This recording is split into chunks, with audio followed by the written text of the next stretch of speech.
একজনকে বিয়ে করব, অন্যজনকে সারা রাত নাচাবো, নাচনিয়া এরা। ট্রেনের ভেন্ডার কামরায় ওঠায় দুই তরুণী নৃত্যশিল্পীকে অশালীন আক্রমণের অভিযোগ উঠেছে এক টিটির বিরুদ্ধে।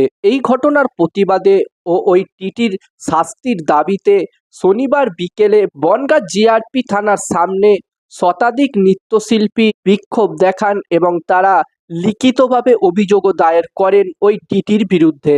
এই ঘটনার সূত্রপাত ঘটে শুক্রবার দুপুরে। গোবরডাঙ্গার বাসিন্দা ঋতিকা সাহা ও অশ্রী সাহা রানাঘাট যাবার জন্য গোবরডাঙ্গা স্টেশন থেকে টিকিট কেটে ট্রেনে ওঠেন। বনগাঁ থেকে রানাঘাট লোকাল ধরে রানাঘাট যাওয়ার কথা ছিল তাদের, এবং ভুল করে তারা ভেন্ডার কম্পার্টমেন্টে উঠে পড়ে।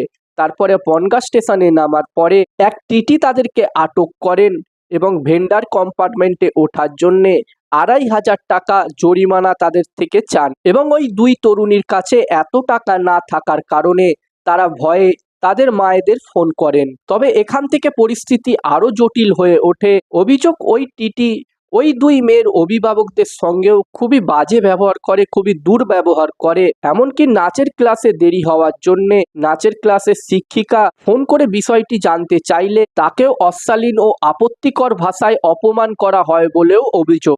ঋতিকা সাহা ও অশ্রী সাহা বলেন, টিটি আমাদেরকে একটি ঘরে নিয়ে গিয়ে বসিয়ে রাখে, সেখানে কেউ উপস্থিত ছিলেন না, তিনি একাই ছিলেন এবং মা টাকা জোগাড় করে এসে পৌঁছাতে দেরি হবে বলতেই টিটি বলেন, একজনকে বিয়ে করব এবং একজনকে সারা রাত নাচাবো, নাচনিয়া এরা। মেয়ে দুটি বলেন, ওনার এই অশ্লীল মন্তব্য আমরা ভিডিও রেকর্ড করেছিলাম, কিন্তু তিনি কিছু ভিডিও ডিলিট করিয়ে দেন আমাদের দিয়ে। এই ঘটনার প্রতিবাদে অভিভাবক এবং নৃত্য প্রশিক্ষণ কেন্দ্রের শিক্ষক শিক্ষিকারা লিখিত অভিযোগ দায়ের করেন ওই টিটির বিরুদ্ধে। অভিযুক্ত টিটির বিরুদ্ধে কড়া ও দৃষ্টান্তমূলক শাস্তির দাবিতে বিক্ষোভও দেখান তারা, এবং এই অভিযোগের ভিত্তিতে তদন্তও শুরু করেছে বনগাঁ জিআরপি।